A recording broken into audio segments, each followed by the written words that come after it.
Hello, everyone, and welcome once again to the Barbed Wire Bite. Here with your host, as always, Mr. Gary Wolf, Pitbull number one. In the house, ECW. What's happening? ECW, you've got a big show in December coming up, correct? Oh yeah, man, huge. It's the ECW Icons or something for Christmas. December 18th, 2300 building, Swanson and Rittner in South Philadelphia. The original ECW building. Yeah, you guys gotta come check it out, man. It's gonna be pretty awesome.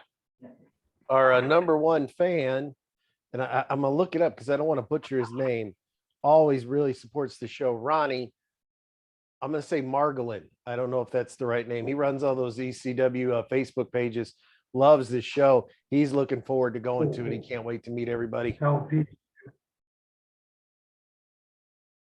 Yeah, there'll be a lot of people there. A lot of people there.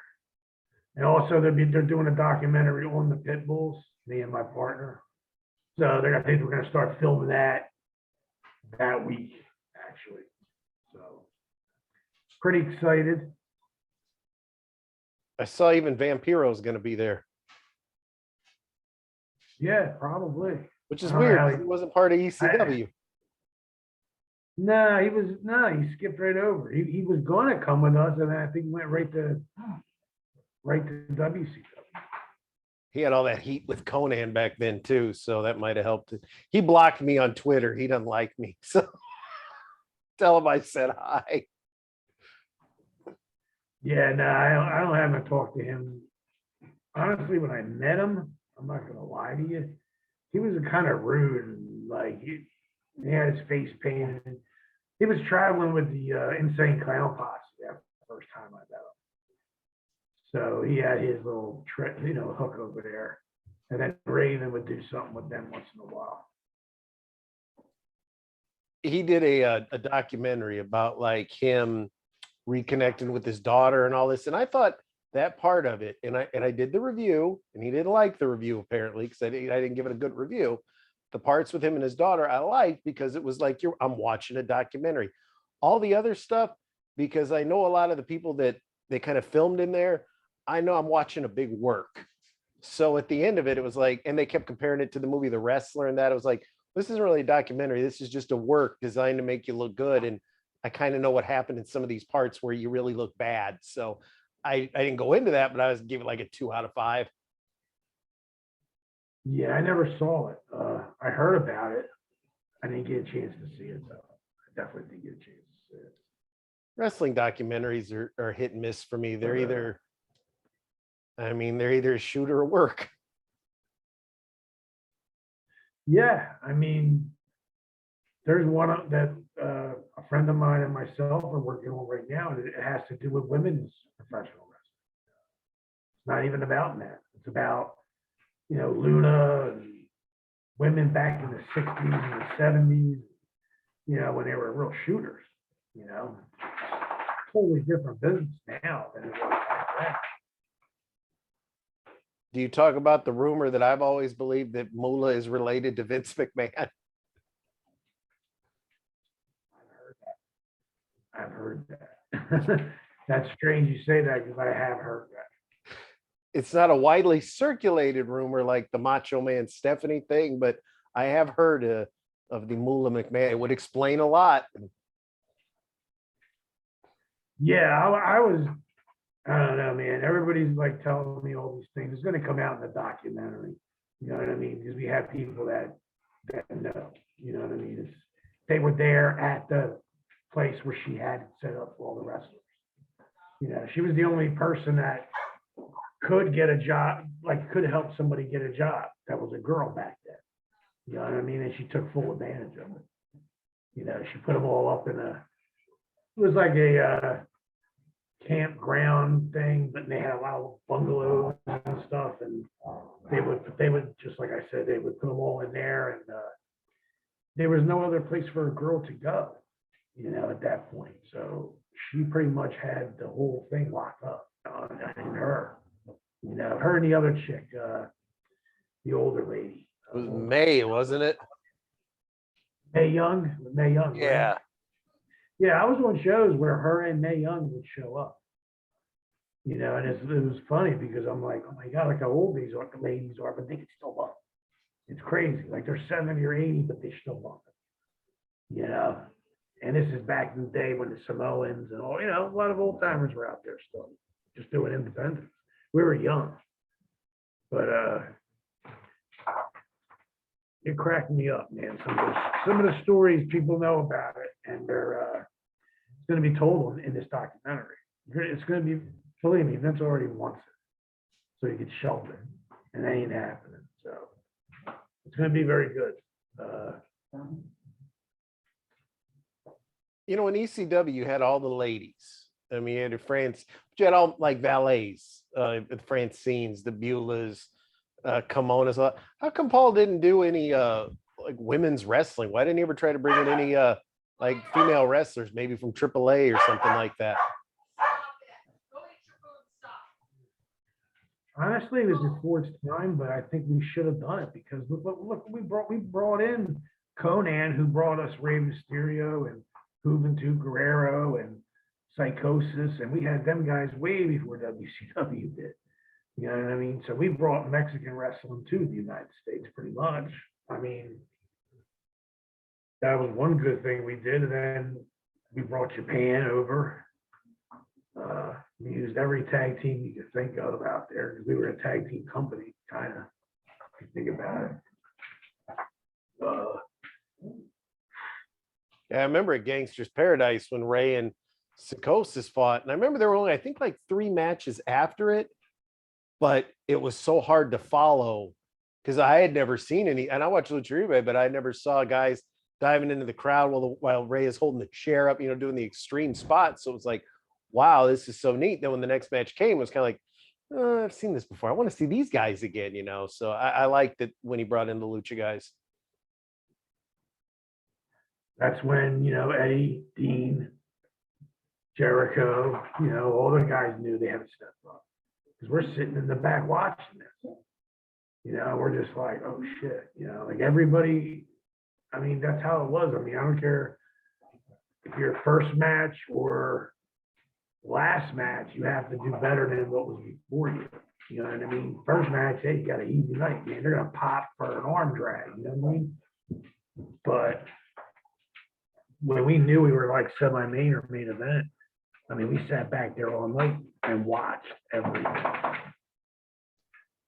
I remember Shane Douglas used to bitch that he didn't want it. If he was going to bleed in his match, he didn't want nobody else bleeding before him because he thought it would take away from the drama of the match. It was like, well, not every match needs to be a bloodbath, but you can't say no one can bleed except me in the last match.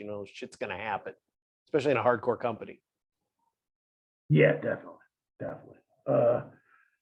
Yeah, I got yelled at when I was in Tennessee because of something like that. We were in a tag team match, and it was Jerry Lynn and somebody else against me and my partner in Nashville. And we were the place was jam-packed, and we were semi-main. It was a tag match. And we had the belts, and we were bringing them from North Carolina. We were in a stud stable. And I remember Jerry Lynn went to hit his head against the apron, and a piece of metal was sticking up, and it hit him in the forehead. So it got him gushing blood. And it wasn't a main event match. We were semi-main. I remember we went in the back after the match, and we got our asses rained down, man. Like they were going crazy. It was Jeff Jarrett's company. And we're like, what's going on? We're like, you ain't supposed to bleed. You're not the last match. Jarrett's all last, and that's the blood match, and blah, blah, blah. And we kicked ass, man. That's how good the tag match was. We got a little color in it. Wasn't on purpose. So we got yelled at, and then the next night it didn't make a difference because I didn't even notice. Jerry Lynn told me this afterwards. He was like, yeah, the next night we didn't work you guys. We worked somebody else, and it opened back up again. I got yelled at again. And I was like, you gotta be fucking kidding me, man. You know what I mean? And that's how it was back. That's how it was. We were on the road working. I think we put like 16,000 miles or something like that, or 1,600 miles within that 2 weeks of just running around Jarrett's, territory. It was pretty crazy. Who was your favorite team to work against? Did you have one? The Wild Samoans, often Sika. But we would have great matchups with everybody. I mean, I liked your matches with the Eliminators a lot. that was awesome. Yeah, the Eliminators were awesome. I was And working with them it was even easier working against them because, like, we helped each other look good. I mean, that's what the business does. You know what I'm saying? I didn't know Cronus could do all those flips and splits. Shut up, dog. Stuff like that, So I talked to him and he said, yeah, I was a gymnast. Got his ears taken care of. Can you, I would leave a message. I would call, leave an appointment message. Always something, brother. I want to ask you, every week we talk about the good old days of wrestling, but I have my phone up because it's been a few days and I don't remember it. You and I watched what is being considered by now one of the greatest pay-per-views of all time, and that was the AEW Full Gear, which was, in my opinion, a great pay-per-view, long as fuck, but a great pay-per-view. Did you enjoy it? Oh, it was awesome. I mean, I watched some of one of Vince's last pay-per-views he did. I don't remember if it was Money in the Bank or one of them. It was horrible. I couldn't deal with it.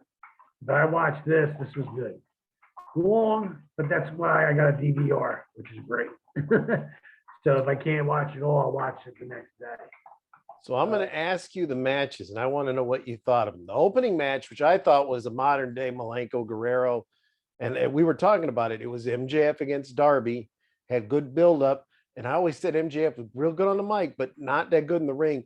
He tore it up. I don't know if he had something to prove or what, but these two guys, I thought they brought the house down. It was one of the best matches of the night. No, I thought it was great. I just think they were trying to go a little too fast. That's all. They had to slow it down a little bit. That's it. You know what I mean? Just so the people could digest what they're doing. That's all.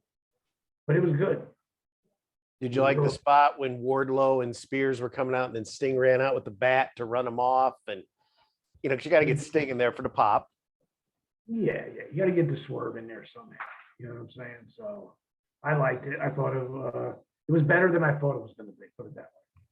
Do you think the right guy won in MJF? Right now he needs to, because they're pushing him big time. Yeah, they're going to make him a serious heel. You know, and he honestly, he could be a great manager, a great heel manager. I mean, he's that good on the mic. You don't even have to work if you don't want to. I mean, that's just my opinion. I don't know if they're going to do that because he can work. But, I mean, on the mic, he's got some skills, I'm not going to lie. You know, and that just comes with practice. And, you know, practice makes perfect. And by him, the spot he's in, and Chris is letting him go with it and let it go, you know, like they do with Kingston. You know what I'm saying? Let it go. And I love it. Yeah, I thought they, I mean, I've never seen MJF. I mean, there were so many false finishes in that match, you know, bridge ups, kip ups, small packages. I've never seen MJF. I've never seen him work that hard. And it was kind of nice to see him bigger than someone finally, because Darby's small, but like you said, that fits his gimmick. But no, I'm kind of mad though. Darby did the job to Punk. Now he does the job to, I don't want him to get in the habit of being the job guy for a while. He's my guy over there. No. They're going to keep him, by keeping Sting in his corner, he stays strong. So he can do the job that anybody ain't going to hurt him. You know what I'm saying? Look at it like that. As a fan, he's got Sting with him. How can he not, you know, how can he not be over? So, I mean, it wasn't like he got beat. You know, it was a very close they made it very competitive, put it that way. That's how I look at it. It looked very competitive match. And the fuck finish where he puts on his ring and hits him. I never knew a pinky ring could be so deadly. Yeah, that to me is a little weak. I think that's got to change. I think he's got to do something else with that. The ring is just a ring. You always got the chain, you know, and you get to take your time and wrap that chain around your hand. You do that. Matt Hardy's gang all uses brass knuckles, so I guess they've got that one trademarked. I don't know, man. What's up with Matt? Is it his hip or is it his knee or? He looks bad. He don't look like he can move these. So, I mean, I work hurt myself. I mean, I understand, but it just seems like he's really, you know what I mean? A lot of times he doesn't even wrestle. He just kind of sits there. They got him with the right guy, though, with the Orange, because Orange is, you don't have to work hard with that guy if you don't want to. You don't have to. No, it was perfect. I mean, he got him to land on his nose on that flying body press and broke it open, so he got some color. And then he's going to take full advantage of that. Let's do a gimmick with it, you know, absolutely.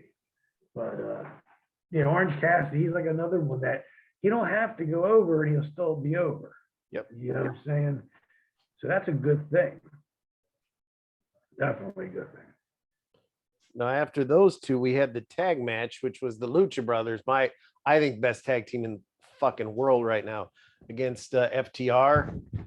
I like that one too. I like that you had I like the flippy. I always say on our other show, the flippy against the mat wrestling, and I thought the two teams worked so good together. No, they're a good tag team. Both of them are. But Phoenix, he's got to lighten up on them kicks, man. He's going to knock somebody out one day or hurt somebody. Well, he knocked Dax out at the pay-per-view. Fucked up the finish. Dude, that's a receipt coming. He'll learn that quickly. You know what I mean? From me, I'll tell you that. Shit. But I can't get over the moves that he does, and he doesn't botch them. And the stuff he does is like so suicidal, and yet it looks so good when he does it. It's and yet it's funny because he's so talented, and Pentagon is more over just by doing the Cero Mero. Yeah, but just remember too, like if they're from Mexico, they came from nothing. Okay, nothing. Luckily, they got in the underground, Lucha Underground, and that exposed them. I mean, those guys were working out on the street. No bullshit. They do that in Mexico. You'll stop at a red light and you'll see luchadors right in front of you do a show. And then they come up to your car and ask you for some pesos or some money or whatever. You know what I mean? And that's how they survive. And he has nothing, came from nothing. Now he's working for AEW. God bless him. He's the next Rey Mysterio Jr., you might as well say, the next generation of luchadors. And he deserves, you know, they're good enough and they deserve it. Wish my partner was around, man. You'd have a great match with them guys. No bullshit. What do you think of the managers? Do they? I get why they have Alex Penn, just so Pentagon can ramble in Spanish and he can go Penta says, but like around the ring he's useless because he never helps. And does Tully even serve a purpose with FTR other than the fact that everybody compares him to the Brainbusters? With Tully, they used Tully, you know, for fuck finishes. Yeah. You know what I mean? Having a manager is awesome, man. It takes a lot of pressure off. And you always have that big spot at the end of the night, you know, where I'm the manager and I'm choking you and I'm cheating, my team's winning, and people are getting so mad at me. By the time it's time to go home, you know, I'm going to make sure I pop up on that apron. They're going to bit me off. And when I take that bump, you want to hear that crowd go, yeah. You know what I mean? And then go home right from there, you know. I used to do that when we used to work the FBI with Tommy Rich. He was the manager with Tracy Smothers and them. And Tommy would choke me all night, man, when I'm selling. And finally, I get the hot tag, and it's like, boop, boop, bip, bip. Here comes fucking Tommy Rich. Nailed him off the top. The place goes crazy. You know, it's a good thing to have to add to a finish. You know what I'm saying? It just helps you add to the match, the psychology of the match. Because I know because they did the bit like the Killer Bees. They each put on the mask and they were going to do the rollout, and the wrong guy gets in there. But Phoenix, from what I read, had knocked Dax out cold with one of them kicks. So he was just laying there. So the one guy just had to go in and look like a fucking doofus and get pinned. But I don't think it hurt the match. I thought it was a good cover. I really like the match. I like the combination of styles. Yeah, they worked hard, and both teams worked real hard. And like I said, some of them spots could have been finishes. You know, especially that brain buster off the top rope.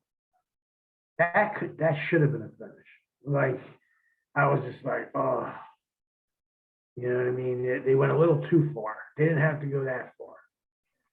But well, look, when they had the cage match with the Bucks and Ray Phoenix comes off this big 40-foot cage, and the match still has 10 minutes to go. That big dive should have been the end of it.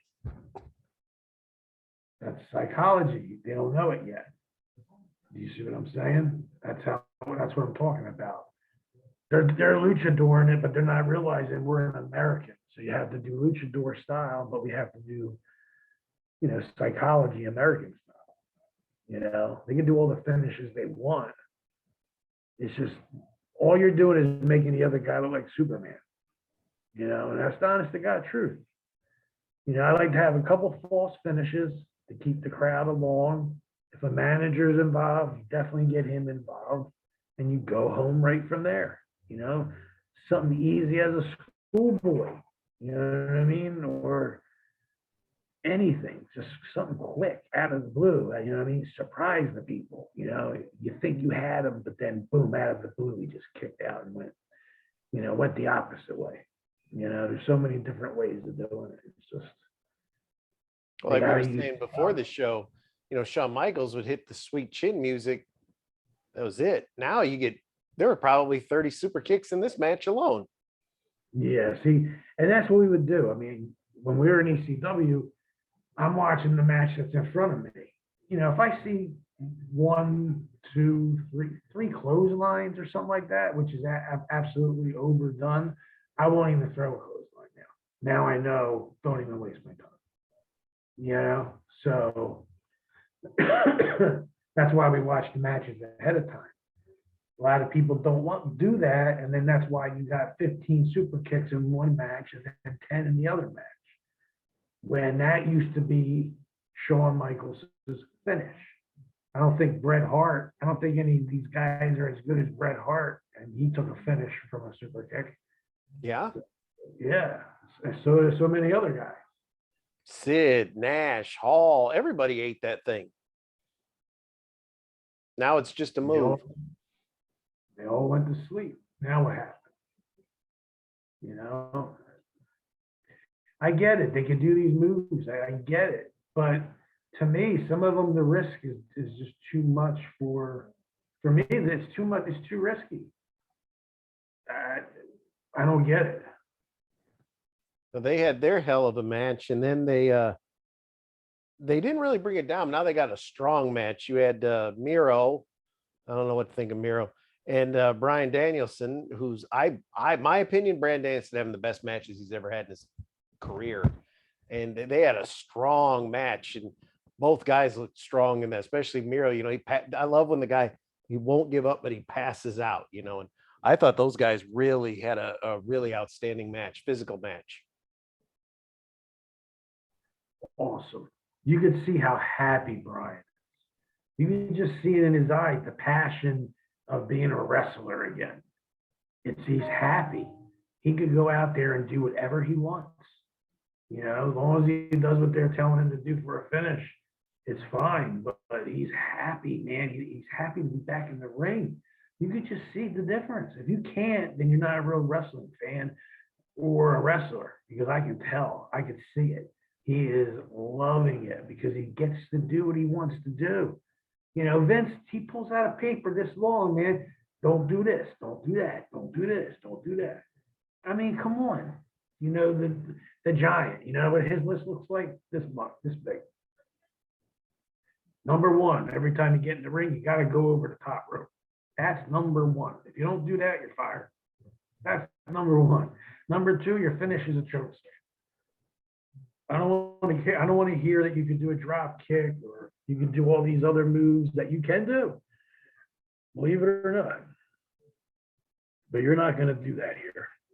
This is all you do. I mean, look at the Undertaker, Mean Mark. You know, when he worked back in the day, he kind of had the same style, but Vince just told him, slow it down, big time now. You're the dead man. You got to slow it down. And that preserved him and helped him get through, even though he had brutal matches, bro. I mean, how old is he right now? He's got to be in his upper 50s, I would think. He looks pretty banged up, but he doesn't look like 30-year banged up. He looks tired. Yes, because he hasn't stopped. You know, that's, you know, every day, every year. I mean, the last couple of contracts he signed, they were probably in the contract how many days he was working that year. You know, and he could do that. But he's the longest, I think, that's ever been there, 365, man, all the time. Because like I said, before he became the Undertaker, he was Mean Mark. And I met him and Sid in Nashville with Robert Fuller. I remember they introduced us together. And Mark was huge, man, tall, big, tall guy. But very nice, very cool guy. Now, what did you think of the next match when had an ECW, or actually Miro and Danielson? I mean, I forgot. What did you think of that match? Sorry, I was skipping ahead. Did you think it was a good physical match? Oh, it was awesome. I thought it was going to be very difficult to work after that match. I said, oh man, who's ever working after this match, man? I was very surprised that they put it on so soon. But I understand they wanted to separate the main event from that match as far as possible. I do understand that. What do you think of Miro over there? Do you think he's used right? Some people don't think he's used right. I kind of liked him when he first started as kind of more of a comedy bit because I think he's got a very good personality, makes him kind of funny, but I think he makes a good monster. Do you think he's about where he should be on the card? He's bigger than every single person there. I mean, look at him. I mean, but like I said, that just goes to show you, look at Daniels, how good he looked next to him. You know, so he's home a lot more, so he's getting his workouts in. You know, he's definitely he's able to take care of his body now better than he did before, put it that way, because he's home a lot more. Same with Miro. He looks like he's in great shape. Big as a house. And he can work, man. And I think that finish was okay. Brian needed to go over on that. You know what I mean? I have no problem with that. Miro is big. He can get any belt he wants. It's just a matter of them trying to put it on him and give him that spot. You know? But I don't think they'll give him the heavyweight title first. I think they'll give him like a TNT belt or a TBS belt or something like that first. But they got to get some more belts over there. They don't have enough yet. You know, they got the heavyweight title. I would love to see them, because I got the guy that can have that belt and hold that belt, TV belt. You know what I mean? And that's an awesome belt to have. They should have that, the kind of belt there, which will take a lot of pressure off the television. You know, because that's what that guy does. Works the TV. That's why they call him the television champion. So I think they should get that in. I do like the Miro works like a big man, and like high flying for Miro is like a jump kick. He doesn't leave his feet much. And I do kind of like it, makes him look more menacing to me.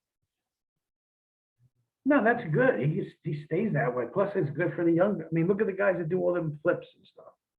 If I had Miro out there knowing he's going to catch me, I'd be pretty happy about that. I wouldn't be worrying about too much, because I see some guys, they just step aside and say, good luck. You know what I'm saying? When, you know, I'll give you an example. I was in Japan, FMW, against a Mexican guy, and he told me seventh row. And I'm thinking this guy's pulling a rib on me. I'm like, before we went out there, and I was with Balls Mahoney, then they took me and Balls up. And I really didn't know that the first time I met him. So I just pulled Balls aside. I said, have you worked with this guy before? Oh, he's like, yeah, he's really smooth. I said, okay. Well, he said seventh row. Is that right? Does that sound right to you, or is he bullshitting me? He's like, nah, man, that sounds right. So I took it seriously. I got around 7, 8, started working my way forward, and this kid jumped off the second, went to the top, and did a moonsault completely over, and I caught him around the seventh row. But he made it so smooth, like it was nothing. Our chests kind of hit each other, and I held on to his body, and he actually landed on his feet. And then I just let go and hit the ground, and it was so smooth. I was amazed of the talent that he had. But I was like, well, that's why he's here. You know what I mean? And he's from Mexico, and he made FMW. I said, that's why he's here. Now, after that, they had to change the pace because you had mat wrestling, flippy wrestling, strong style wrestling. So they did the ECW style, which was, the crowd was hot for it. I liked it. It was Christian Cage, who I don't get why he's with the Jurassic Express. He looks like, to me, nothing against him, he looks like an old guy trying to cling on to the young kids. But they fought the Bucks and Adam Cole. Adam Cole does a blade job like 2 minutes into the match. Blatant blade job as he sticks his whole head underneath the ring and comes out. But what do you think? I think Luchasaurus is amazing. And I think they really showcased everything he could do in this street fight. The way I look at it right now, they're pushing them big time, especially Jungle Boy. Like, I think they're really giving him a big push, and I remember him in Lucha Libre, that big guy, the big green guy. Yep. Kicks are awesome. He's got very good martial art background, and you can tell, just by his kicks alone. He's tall. He did a standing shooting star press. I mean, from the ramp to the floor. I mean, that's amazing for any size guy, let alone a guy who's probably pushing close to 300. Oh yeah, he's up there. He's got to be 270, 290, between maybe 290. I don't know how tall is he? He's well over. It's hard to gauge over there because somebody's so small, but Christian's tall. He's got to be about 6'4" easy, I would think. 6'4", 6'5". Yeah. I met Christian. He's not that tall. But he's thin. He's lanky. That's how he is, lanky. Yeah, that match was good. I'm not going to say it wasn't. They had pretty good spots in there, especially Young Bucks. I like how they're starting to get into the fucking bringing out the thumbtacks and shit like that now. And I like the knee pads with the tacks on them so they could do the big knee. I think Cole's good. The only thing I really did notice was the Bucks, to me, always, and I think they're one of the greatest teams ever, but they always looked to me like two guys who didn't really even exercise. Adam Cole's scrawny. I mean, I like him. He's talented, no physique. Even Jungle Boy, a lot of people are like, Jungle Boy's getting bigger. It was like, he's getting bigger, but he's really puny too, especially with a guy like Luchas.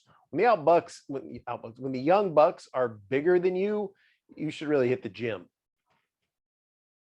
That's what they need to do. I mean, that's the problem they're having with Miro. He's the biggest fucking guy there.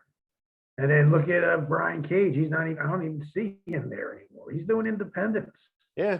He's the XPW heavyweight champion. What is the problem? Oh my God. What is the problem? What's the problem? I heard he's the nicest guy in the world. Oh, he is. You can talk to him about anything. And they should be using it. Doesn't make sense to me. Did you think this match was a little ECW style, or do you think it was a little hokey? They broke they did some good table spots. I'm not going to say they didn't. You know what I mean? And they broke the tables, which I like. I don't like it when the guys, do try to go through a table and then don't go through it is the worst thing that can happen to you. And they make sure that they did work hard on that. I'm going to give that 4 out of 5 stars. How about that? And I liked it. I think they're, once again, like you said, they're pushing Jungle Boy. So I mean, having him go over makes perfect sense to me. I mean, I wish they play him. I do like how Jim Ross now, instead of always Jungle Boy, Jungle Boy's like Jungle Boy Jack Perry. Like they're trying to, his dad is the late Luke Perry. This is Jack Perry. I like they're trying to give a little depth there instead of just the guy with the dinosaur. Yeah, they were doing that before. Then now it seems like they're doing it again. I don't think they have to. People know who he is now. Just look at his face. I mean, he looks just like his pop. That's He how needs I a look. shave. Well, he's trying to look older. That beard looks terrible. Yeah, if he shaves, he'll look just like his dad. I'm telling you. I'm jealous of his hair. Yeah, it's good hair. Very nice hair. Could be a hair model. Yes, he could. Now, the next match I didn't like. I'll say it right now. It was Cody Rhodes and Pac, and I really like Pac, against Malachi Black and who I really like, and Andrade Alilo. It was a long match. Either that or it seemed fucking long. I think everybody tried too hard in that match. Everybody was trying to get their shit in. So to me, it was like too many moves that were finishes were kicked out of. You know what I'm saying? Which hurt a lot of shit. I mean, come on, Cody did the fucking, even did his dad's elbow in that. Come on, that's his dad's finish. And he got booed out of the building again. That's what I'm saying. What's going on with that? I think I'm not going to give him any ideas yet. Well, did you see today, because of all the people that were booing him, and I guess people had like signs like, like when the infamous Kane Dewey sign, somebody had Kane, whatever his daughter's name is, signs on it. So because of all the toxicity, Cody Rhodes announced today he's leaving Twitter. So he must be soft too. If he wants to be a heel, he can't do it by himself. He needs to have a clique. He just does. You know what I mean? Okay, you don't call them the Four Horsemen. Maybe call them something else. You know what I'm saying? But that's what I think personally. I don't think Cody could be a heel on his own. I think he's better as a babyface, to be honest with you. And by them wanting him to be a heel, it's going to take a lot of work. You know what I mean? And there's ways you can do it. This is a good way. You just have to have a good story, That's one thing I learned when I first got in the business. I always came up with good stories, good storylines. You know what I mean? So I got a good one. If you want him heel, I make him heel quick. Now, what did you think when, and I forget his name, the guy that's with Andrade, his little manager, when he tried to interfere and Arn went up to him and did the boom, like the shoot motion, that building exploded. That got a bigger pop than any of the stuff in the night, just because Arn went like that. And he didn't even do anything. He just made the gun. He was moving around like he was getting ready to wrestle and shit. It was like great. I love that spot. It was a good spot. And he can work his ass, man. When me and my partner worked them and they were the brain busters, and we were young. I remember, man, they were just like, do what you want to do, man. This is what we're doing to go home. Just listen to us out there. And I took it as, it's different than what other guys are doing. Let's see how it works out. And I had the balls at that time. I didn't care. I remember running across that ring and blasting both of them, man. Hard. Until Tully got on me and he cut me off. You know what I mean? And then I went with it. But we had a great match with them. They didn't mess around. I mean, I was driving home like this, man. My trap was killing me, man. They hit me with the brain buster and no bullshit it. I must have got a piece of it, man, because I felt it coming home and driving home. what did you think? Because I have to look it up because now, do you think it, and this is just my opinion, Cody and Pac go over? I thought that was kind of dumb because they're established. Malachi's the hot heel, although everybody loves him. You know, Andrade's brand new. I'm not a big fan of him, but wouldn't it make more sense for, if you're catching a trend here, fans, with the exception of MJF, the heel is losing every match on this pay-per-view. Yeah, plus like I said, they used a lot of finishes in that match. There could have been finishes. Like they weren't there. I'm not saying they didn't work hard. They overworked. You know what I mean? That's what they did. I don't know what are they doing with Pac? That guy is pure talent. Mm-hmm. Pure freaking talent, bro.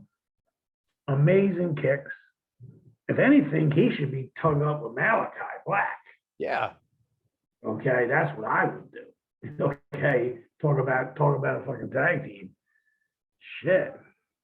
Yeah, they're not using him right, man. He should be a fucking champion over there. Who can nobody? It's very hard. He could be. I don't think he can be outworked. No, him and Omega in the early days, a few years back, they had like 30-minute Iron Man matches. Then you couldn't follow that. They had a match of the years, and then he's just kind of there, and he's in a feud with Andrade. I heard Kenny had vertigo and he had problems with his head before that match. He pulled it off with the Hangman because they've worked each other so many times, and Hangman trusts him, and of course he's a professional. I mean, you having vertigo, you can't see a certain part of your sight, because every time he got to the top, I noticed I'd never seen Omega have as much trouble on the top rope before as I seen that night with him. So he must have had it pretty bad. He might have had a couple concussions because he's been working his ass off.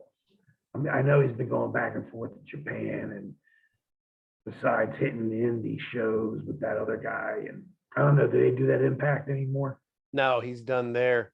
When you said the top rope, do you think it's weird that Pac can go to the top rope like that, just hop up there? Because out of all these guys, he's pretty big. He's probably about 230, 240 is my guess. I mean, solid muscle.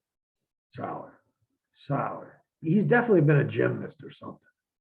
He had to be a gymnast or a shoot wrestler, catch wrestler. You know what I'm saying? Definitely could be in there because he has awesome technique. So, like I said, if I had a stable there, he'd be one of the people in my stable. Put it that way. Pac would, absolutely. What do you think about Andrade? He can cut promos. Oh yeah. He can cut promos as well. No, I'd have somebody else take Andrade's spot. That spot would be already taken. Tell me if I'm overthinking it, but I'm a comic nerd, so I get that Andrade has the black mask, Batman character, that mask that he wears. That's the Black Mask's mask. I don't understand that he does an interview in the back. Can't understand a fucking word he's saying. I don't know if that's part of the gimmick or what. He needs a mouthpiece. But he's doing the interview just like I am right now, no mask. Then he comes out to the ring with the mask on. Then he takes the mask off. Surprise, it's me. What's the point of that? I don't know. I guess he likes the mask. He thinks it's cool. I like it. I'm not going to lie to you. I find it foolish. No, I think he should wear it when he works. Yeah, that he should. I don't think he should take it off. I think he should wear it right now when he works, and he could be a super heel. You know what I'm saying? Yeah, we know it's Andrade, but it's, I don't know, Andrade X, or, come up with a name that's like a horror gimmick, you know what I'm saying, where he can wear that black mask. I think it'd be fucking badass. You know what I mean? I just don't get why. Then you don't have to worry about him talking. He can't talk anyway. No, he's terrible. Yeah, so you don't have to worry about it no more. You know what I'm saying? And I don't think he's terrible because of his accent. That he can't help. He's terrible because he has no charisma. I think he's boring. He And needs a he's mouthpiece. generation wrestler, bro. He's not like he's not skilled. He can do everything there is in the book, but like I've said it a million times, you can do every move you want to do in the book. It doesn't matter if it doesn't make sense and you're telling a story.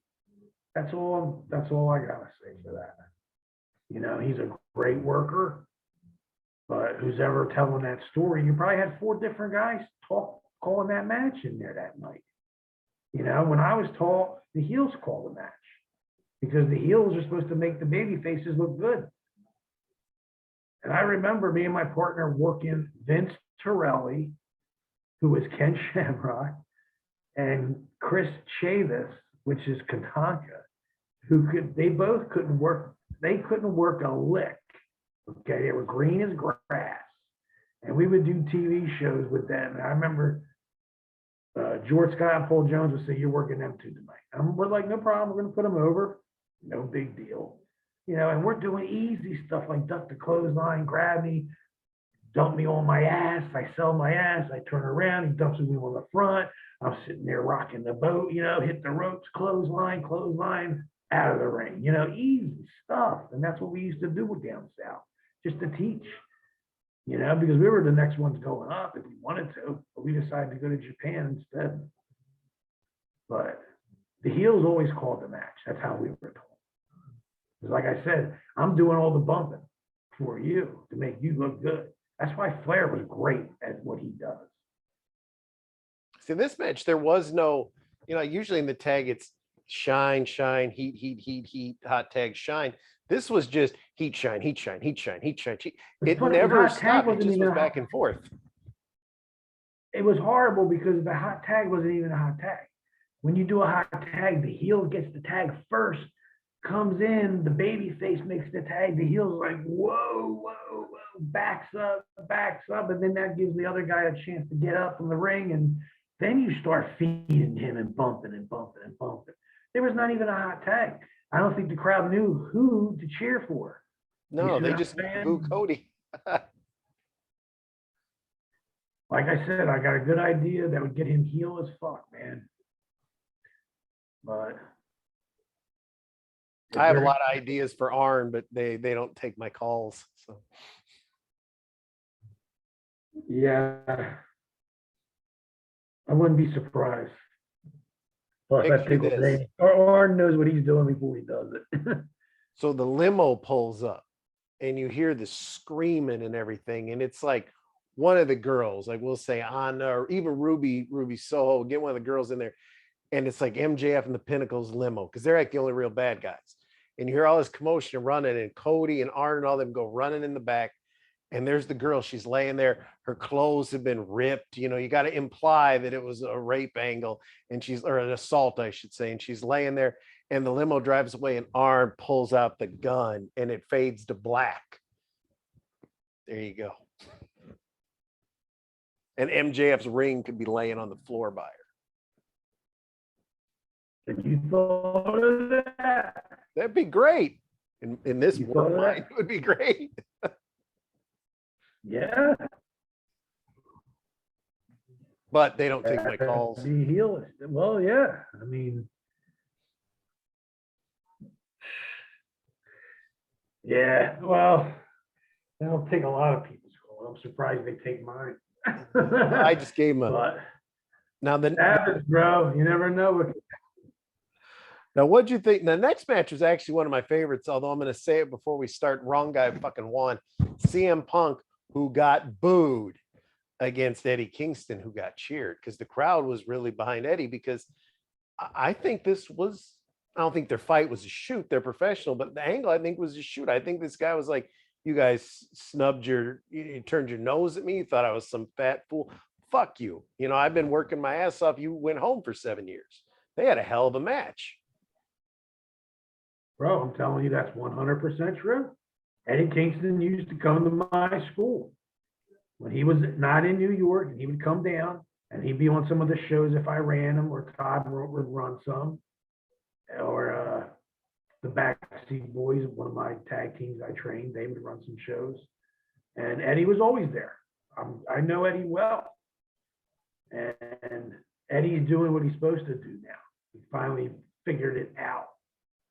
And he was working back then. You got to remember, Punk came from Philadelphia. He came out of Philly.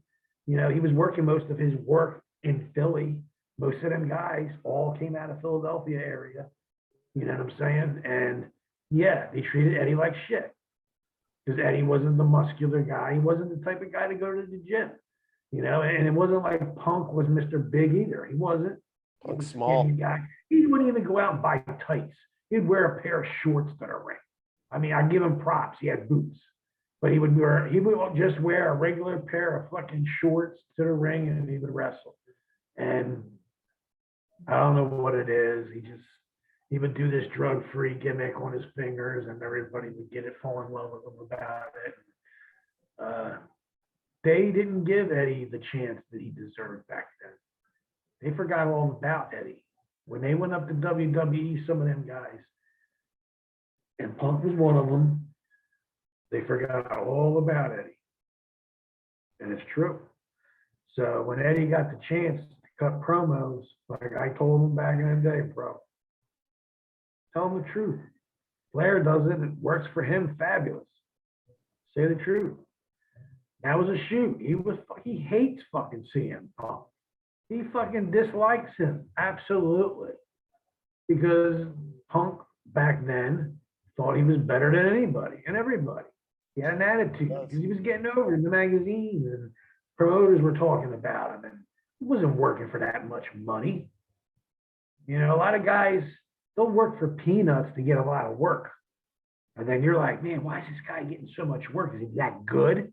Or is he just getting a payday? That's the shit. And he ain't telling nobody.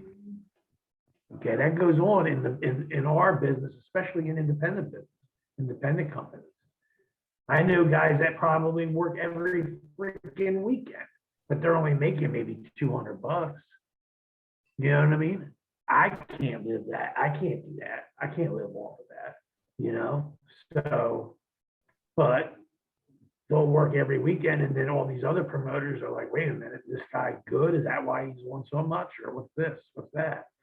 I've had many promoters say to me about other people, like, do you know this person? Do you like this person? Or what's up with this guy? Because they would look back at me and be like, I hate him. And I'm just like, oh shit, And I'm just like, well, maybe the words that I used were, he doesn't get paid as much as you think he does. That's why he gets a lot of work. That's how I put it in words, to be as respectful as possible.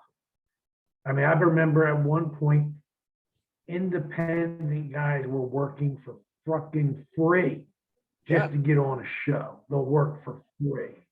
They were whoring themselves out. Okay, that's when independence scene was horrible. I remember that. I mean, I took 10 years off, man, because I could have worked every single weekend, probably.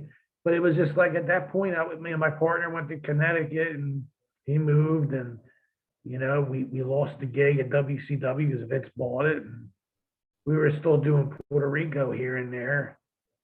But it was at that point where, I said, you know what, man, screw it for a little while, Plus my partner needed time to get his life situated. So he had kids coming and everything. So were you surprised for it? Were you surprised Punk got booed and Eddie got cheered? No, I thought it worked out perfectly as I thought. I thought they were going to boo Punk or cheer Punk, one or the other, but they were going to go back and forth. It was going to be one of those matches where you got half the crowd cheering for Kingston, you got half the crowd cheering for Punk. And I was right. I mean, I thought that was going to happen. Now, what you've said before always was that Punk is... I just thought personally, I didn't mean to cut you off, but I just thought it went short. I think they should have went longer. I think the wrong guy won because, like you've been saying, Punk he's not doing nothing. Every week he does a stupid promo where he says, I love you people. He has some stupid throwaway job match, which is really bad because he's always like, I'm here to elevate the young talent. You don't fucking elevate him going over on him all the time and working circles around him. Now you finally got some meat. You got a guy that can talk, and they don't like each other, and they got a feud. And you could have Kingston when you could run this for 3-4 months, and Punk goes over, and then now in the interviews they got Daniel Bryan talking about Kingston. It's like, well, here we go again. One match done, no storytelling. They should have kept this. This is a shoot. Okay. So they should have kept this real. They should have put Kingston over. It ain't going to hurt Punk. He's going to come out next week with the mic and everybody's going to cheer him. It ain't going to hurt him. It's only going to elevate and help build Kingston for you. So use Punk, use his talent, use his skill, use his popularity to get Kingston over. Now you got Punk and Kingston. Now you're selling more t-shirts. Do you see what I'm saying? That's what I would do. I would have had Kingston go over. It wouldn't have hurt Punk one freaking bit. Okay? Even if it was a fuck finish, it wouldn't have hurt. Punk, it would have got Eddie over and it wouldn't have hurt Punk one bit. Not one iota would have hurt him. That was wrong there. That's what I would have did. And think about it, Sabu never lost, but even he did the job to Van Dam. Of course. He's done the job for me. I've done the job for him. I have no problem. You know, we both, people don't realize, I mean, they're like, oh man, you work for Sabu, oh my God, oh my God. He's just like me having a conversation with you. Believe it or not, he's the nicest guy in the world. I mean, he'll do anything for you. You know what I mean? Anything. Risking his own body. You know, I've had matches where he came short. He was short on a couple of moves. You know, one time he never made it over the guardrail. I mean, he jumped from the fucking chair to the rope, it slipped, never made it over the guardrail. I was already on the other side of the guardrail. I couldn't even make the save if I wanted to. You know, but that's how intense he is when it comes to work. You know, that's why I don't blame him, and it doesn't surprise me one bit that he's retiring now. Now this week, would you have Punk come down? Would you have Punk come down this week, cut a promo, and Eddie just jump him and leave him laying? That'd be a good fucking spot. I'd have Punk come down, start talking shit, and lights go out, lights come on. There's Eddie Kingston. Maybe put him under the ring before the show. You know, when you put the lights out and the lights come back on, that's a very, very big spot to be in. And if you're able to be in that spot, you're in good shape. So throw Kingston under the ring, lights go out, Punk fucking getting beat up, vicious color. I'm talking good, vicious color, where it's like, oh my God, like we can't stop the bleeding, it's that bad. Have Eddie cut a promo, which is a shoot. Yeah, you beat me. You beat me on a fluke. You know what I mean? You were just lucky that night. That's all. But we're gonna do it again. And if they build it up, put fucking I'd put CM Punk in a hospital for 2 weeks. Yeah. Just to fucking bring it up and let fucking Kingston sit there and cut promos. Oh yeah, where you at, CM Punk? You're supposed to be here tonight to work. Oh, that's right. I put you in a fucking hospital. You know what I mean? And that's the truth. You know what I mean? You know? So, oh yeah, by the way, I told the nurses to use Brasso when they scrub your balls tonight. How about that, asshole? You know what I'm saying? And then he could go with that for 2 fucking weeks, come back and Punk next time. I would do the same freaking thing. I'd have Kingston in the ring cutting the promo saying, I've been kicking ass everywhere, man. I even beat CM Punk and he ain't even here. Where's he at? He's in the hospital. Bang, lights go out. There's CM Punk 2-3 weeks later. So you got 3 weeks of people biting their nails and you don't even give it to them that night. You break it apart and you fucking set it up for a pay-per-view and make them pay for it. That's what I would do. Because we don't need Punk every week to come out, hello, wherever we are. Oh, it's so good to be back here and all that. It's old. That's why he's getting booed. You're blowing it out of proportion. You're overdoing it. You're over pushing him. He don't need to be that over push. He's already over. So come on, work on somebody else. Like I said, now you got Kingston in a good spot. Work that angle. You can, like I said, I could have them guys 6 months. 6 months. Easy. Okay? Not counting dog collars, steel cage matches, all kinds of shit, dude. Come on. What about the next match? What's going to happen when Moxie comes back? Oh yeah, Moxie pretty much. I read his book, by the way. It's good, but it's fucking nonsensical gibberish. But I mean, he can work everybody, especially now. If we find out he's doing all these great matches with a drinking problem, think what he'd be clean and sober. You can't work like he's working unless you're drunk or you're buzzed or you're somewhat numb to pain. Do you understand? Yeah. He's going all over the place because he's making as much money as he can right now because he's been fucked too many times. So he's making these hardcore guys pay him big money. He's doing the matches. He don't care. He don't loves cutting himself up. It doesn't bother him. He was born in the combat zone. Okay, so for him, Cesaro, guys like that were into that have no problem going back into it. Okay, and it seems to me that Moxie loves it more than he does working. You see what I'm saying? So for him, he's going to drink his buddy Jack, and that's going to help him get through the match. You know what I'm saying? That's all there is to it. And he realized it's not good. You know, why he wouldn't have went in on his own and turned himself in to do the 30 days if he didn't know it was bad. You know. What'd you He's think moving of it? out of Vegas soon anyway. No, Vegas, bad place to be if you have any kind of habit or vice. What'd you think of the inner circle? No. What'd you think of the inner circle top team street fight? I thought it was the worst match of the night. I hate to do it, but it was fucking horrible. Okay? It made American Top Team look silly, very silly. Now I see why Vince got rid of Vasquez. Is that his name, Vasquez? No, he didn't have it. No, Junior Del Junior, yeah, Junior Del Santo.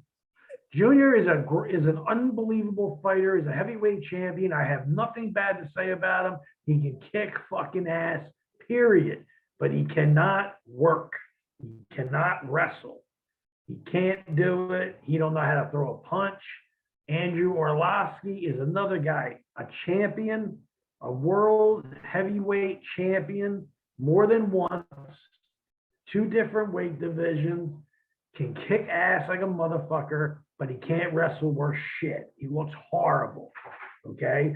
That guy that owns American Top Team, I knew it was going to end like this. I told my girl right to her face, this is going to be the finish. That fat fuck's going to be in the middle of the ring, and he's going to get pinned, and he's going to look fucking stupid. And he did.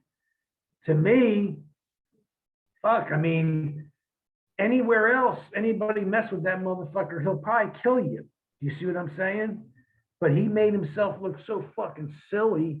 It just wasn't. That was supposed to be a street fight. And it started out, the first like 5 or 6 minutes was just a normal tag match. And then all at once, here comes the toasters and all kinds of shit. Bro, I'm watching something that I did when I went to fucking Seattle, Washington. I remember I went to work and the guy's like, oh yeah, we got 4 tag teams. We're just going to go out there and ding, ding, ding, just go at it. Everybody just beat the shit out of each other, and then we'll work our way to the ring, and we'll take it home from there, and blah, blah, blah. I go out there, what happens? It's a fucking 8-man tag match. And 3 times I throw the guy outside the ring, start brawling outside the ring. Everybody jumps back up on the apron. I'm out there going, what the fuck is wrong with these guys? That's how green they were. I mean, I was in shock. That's when I was just like, screw it. I mean, thank God I had a good partner. His name was Moondog Ace, they call him up there. and he knew how to work. Okay, compared to these other guys that were so green that they had no idea what was going on. And that's what happened in that match. It was supposed to be a street fight, and I'm waiting to see, these guys nobody even tie up.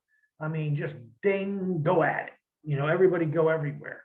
Instead, they're trying to do these spots, and you see Orlovsky, you see the MMA guys totally screw them up. I see punches like this. That's how slow. I was like, dude, man, the punches are so weak. It just was bad. I thought it was bad. It reminded me of some shit I would have saw in Memphis. Yeah, it's like I'm saying, if you're gonna put 3 or 4 guys in a ring that are not pros, you know what I'm saying, and then expect the other 2 guys to do all the work, like Scorpio Sky and the other guy, to do all the work. I mean, come on, it's not gonna work out. I mean, I saw some. I mean, come on, you watched the match, you've seen what I saw. It wasn't. I thought it was bad. I'm surprised they didn't what could have the only thing I think would have been better is they should have steel caged it, and they should have got a lot of color, and that would have made up for everything. In my book, I would have said, look, you get color, you get color, you get color, you get color. Everybody gets color almost, and somebody wins it, and it's got to be Jericho, of course, and that's the way it's going to end. And maybe you set it up where the fat guy's just getting ready to get out the door, and Jericho climbs down, hits the ground right before he steps out. Then he wouldn't have looked that bad. You know what I mean? But to me, that was the comedy match of the night. Hey, Jericho spent the whole match just chasing to get him. And he was overdoing it in that velvet jumpsuit, walking around like this. He reminded me of Jimmy Hart in late 70s, early 80s Memphis, Jerry Jarrett wrestling. That's what it really reminded me of. Only faker. But Jimmy knew what he was doing, and this guy did. No, not at all. And why didn't they just tape it? Like when they do when they had Sting and Darby against Cage and Starks, how they videotaped it like a cinema match. They would have almost been better doing that. Then you could have just got all the spots. Nobody would have looked bad. And then, the tape ends where they're coming out to the crowd, and just do your finish out there for the live audience. Yeah, it was, like I said, it was honestly, my opinion, cluster fuck. That's what it was. Cluster fuck. Hopefully it's done. Dan Lambert ran his course with me a long time ago. It's just, look, I guess it's an angle Chris wanted to do. I get it, because I'm sure he worked at it with them for a little while. I'm not going to say it. I'm sure he did, because Chris likes MMA, but it's not for them. And now you see why Vince got rid of all them MMA guys, except Brock, who knows how to work. It's hard to make that transition. Not everybody could be a pro football player and then a wrestler, or MMA fighter and then a wrestler. CM Punk sure couldn't. Bro,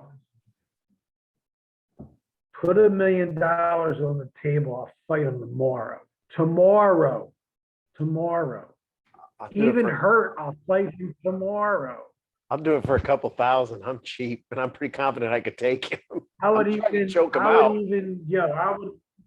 Bro, I swear I would do no kicks, submissions, and strikes, and I'd do it tomorrow.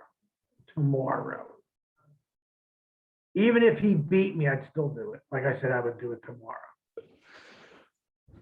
Coming up to the main event, we had the girls, Britt and Ty Conte. I thought this was another Ty Conte's awesome, man. Ty Conte's an awesome wrestler. Vince McMahon, I think, had her and let her go. And he's insane. Okay. She's not only a professional wrestler, judo, black belt, Muay Thai kickboxer, black belt. Okay. Plus she's a model. Plus she has her own clothing line. This girl ain't no joke. She knows what she's doing. She should be champion. I want to see somebody beat her ass. She can go with anybody. Put her in there against Nyla Rose and see what she does. No comment. Yeah. Do you think I'm she telling made? you. Do you think she made Britt look tougher, or in my opinion, do you think she made Britt look weak? The way I looked at it, Britt was not ready for that match.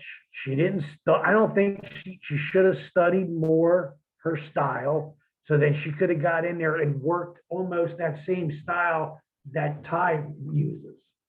You know, which is strong style, likes a lot of kicks. You know, that's what she does. She can tumble her ass off. You know, she's like one of them girls that do CrossFit, so she could do a lot of shit. And I think that they could have had a spectacular match because Ty would have made her look phenomenal if they just knew how to do the psychology on that match. Like, I don't know who sat the girls down and walked them through that match. I mean, if they wanted that match to look like that, and it did look like that, then they did their job. But I think that match could have been that match should have been better than the match when she got color and got over like a motherfucker. Yeah, against her beating Ty. Now, if the match was good and it was like people would start stepping back, like, wait a minute, this chick actually training 4 days a week or going to the dental place that she goes.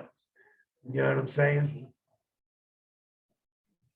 It just looked like she had a chaser the whole match. It just wasn't. It just, they weren't working together. I think, like I said, I don't think Britt Baker was ready for that match. I think she should have. Shit, I would have took 3 weeks, man, and went to the school and worked against her for 3 weeks straight. I don't care. You know what I mean? To have a great match. Do you think that it was too late in the card? I mean, no disrespect to Britt, she's a champion, but do you think that should have been the second or third match as opposed to second to the last?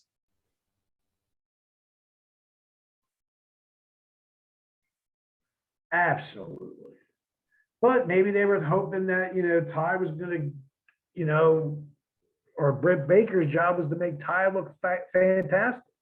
She didn't do that. She was worried about herself getting over. You know, she's got to understand, you are the champion, you are the heel, you have the belt.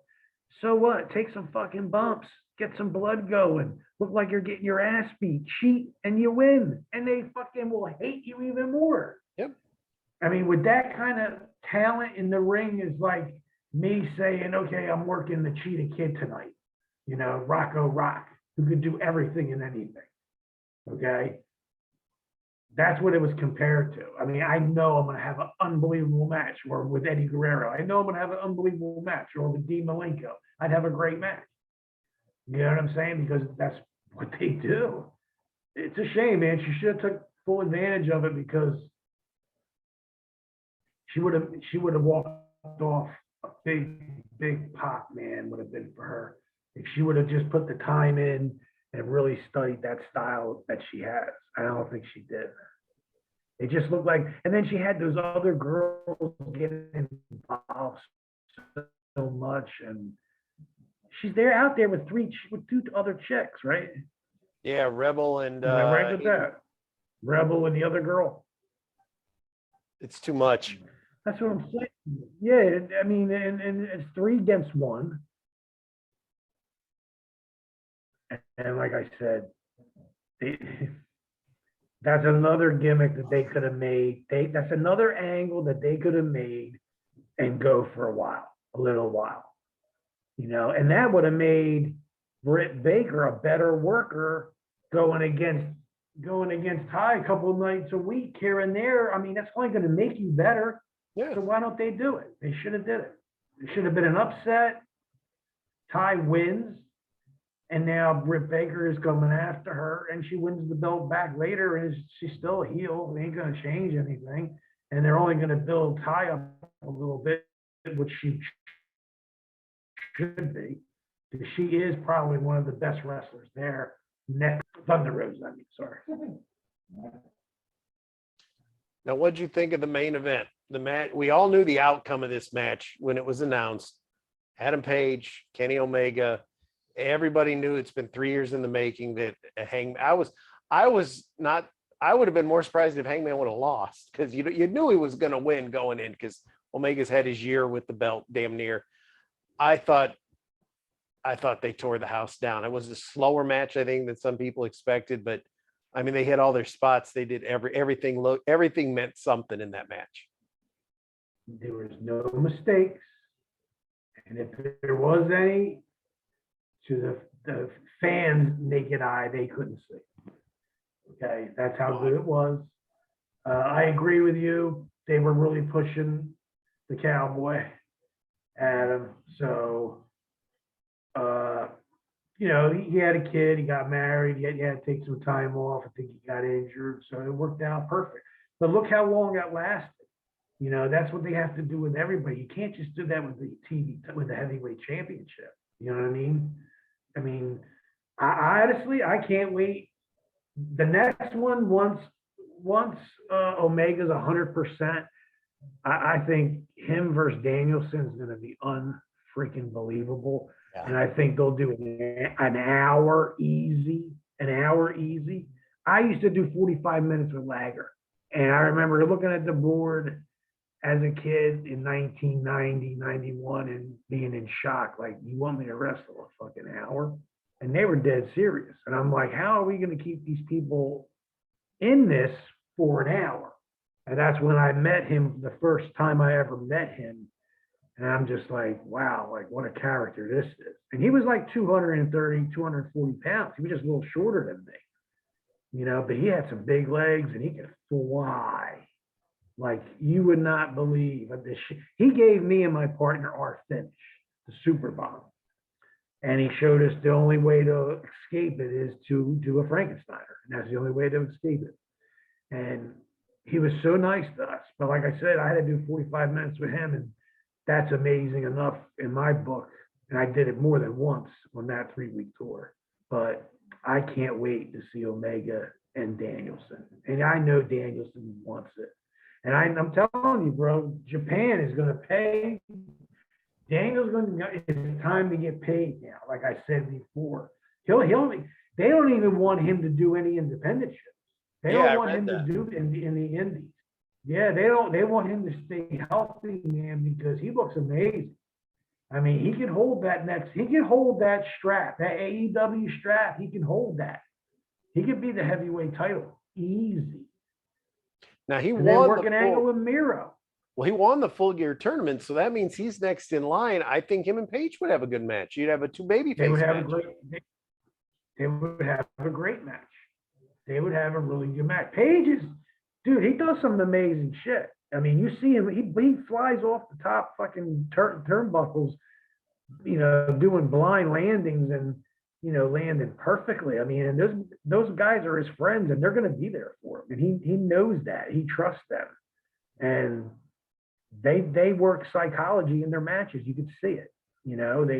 It's strong style psychology, but that's what people want to see now. That's how we work in Japan. We're no little babies. We're going to chop your chest until it bleeds. We're not going to chop you like when you work for Vince. You see guys getting chopped over there and their chest ain't even red. Pentagon, let me tell you, he covers his chest. Every night I'd rip his shirt off and make his chest bleed if I was working them. And that's the honest to God truth. If you're coming in the ring with a t-shirt and think I'm going to chop you, I'm going to chop you all right after I pull that shirt over your head. I'm going to lay it in, man. I'm going to lay him in. And I got this good one, dude. I do a fucking flare chop with a Ronnie Garvin chop to follow. And that puts you right through the ground, dude. Right through the ground. What did you think the ending of the match where the Bucks are coming down and, they always come down and fucking do the cheat, there comes the fuck finish, but they just kind of looked at Paige and were like, like, we respect you. We're still your friends, your time. I kind of like that. I like that they just stood there and watched and didn't do anything. It added another level of drama to it, I think. It added drama, and also showed respect to me. It showed them saying, okay, you just took out fucking Kenny Omega, the cleaner. You beat him. You beat one of our guys, even though you are one of us anyway. You know, he's part of that clique that started this whole thing. You know what I mean? Some guys that are not around should be a part of it as well, but they've gotten themselves in problems where they can't help it. But yeah, that was cool. That showed class. And I thought, like I said, I'm not gonna lie, man, that was one of the best pay-per-views I've ever seen in a long time. One of the things I want to ask, you always said how some people do so much. Have you noticed that? And I didn't notice it till that night. The finish. I love Hangman's the buckshot lariat where he flips himself over and gives you that lariat. You notice he never throws a clothesline in his match. Not a single one. It's just he saves that one big one for the very end. I give him more credit than anybody else Because there. that's his finish. It's like Stan Hansen back in Japan days. When he hits you with that lariat, number one, you're going to know he hit you with the lariat. Number two, when you hit the ground, you're going to realize, yeah, that's the fucking finish because you're not going to be able to move. That's how hard he hits you with it. And that's his finish. So you won't see Hangman clothesline nobody until it's time to do the finish. And that's his finish. And that's psychology, man. How many clotheslines? How many drop kicks? How many fucking super kicks? How many? I lost count. I'll give you an example. They opened the show with that young kid. He's 17, 18 years old. Oh, Dante Martin. The tag team, his partner's out right now. Yeah, talented Yes. kid. Okay, he's one hell of a he's very talented. Why are you letting him do what he's doing right now? What if he gets hurt, God forbid, like his partner broke his leg, his brother? Okay, you got him. You're using the shit out of him. He's doing these great high spot moves, but he's not getting any wins. You know what I'm saying? It's like, yeah, why are you not like sitting down and saying to yourself, okay, his partner's out, let's start an angle, you know, where when his partner does come back, there's a tag team that they now can go against and it could work out great. You know, why use them? They're showing them and they're pushing them and everybody knows he's good now. So if I was them, I'd have a tag team come in, take him out, put him out. I mean, make it look serious, make it look like shit. Once his partner's almost ready to come back, I would do that. And then you got another angle right there against whoever, because they have skills, those guys, man. They just don't have no psychology yet. But if he goes in the ring with somebody with psychology, they'll walk him through it. Amazing athlete.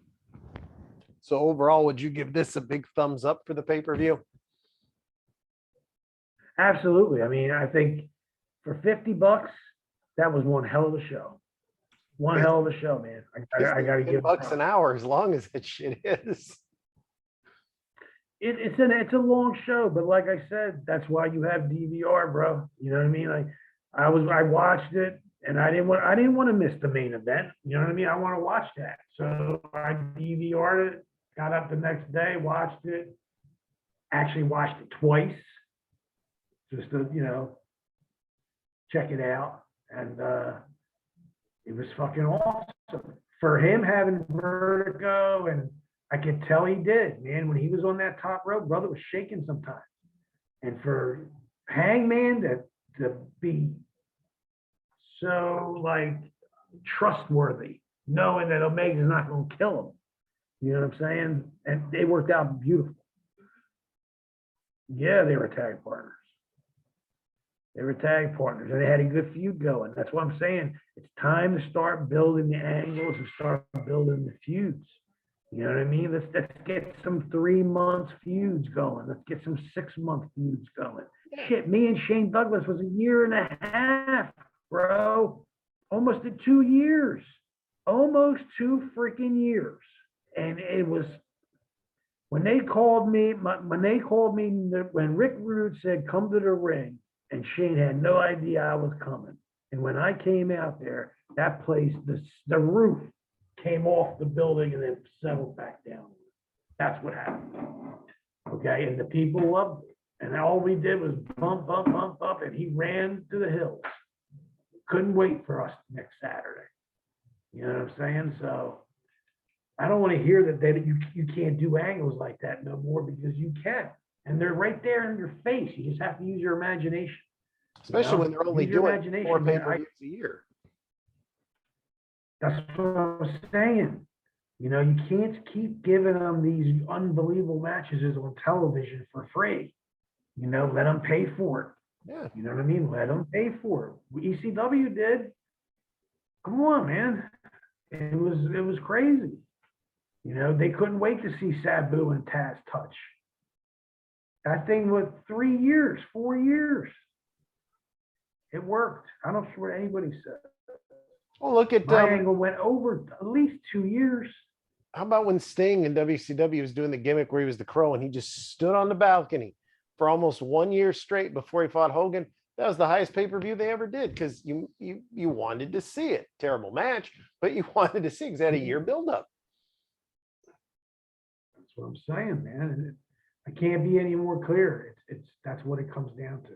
You got to go back to old school stuff when it comes to angles. I'm not saying change your psychology as far as wrestling, learn to sell more, but I mean, come on, man. You guys got to stop doing all these finishes for fucking, you know, and then they kick out of it. You know, you're just making Supermen.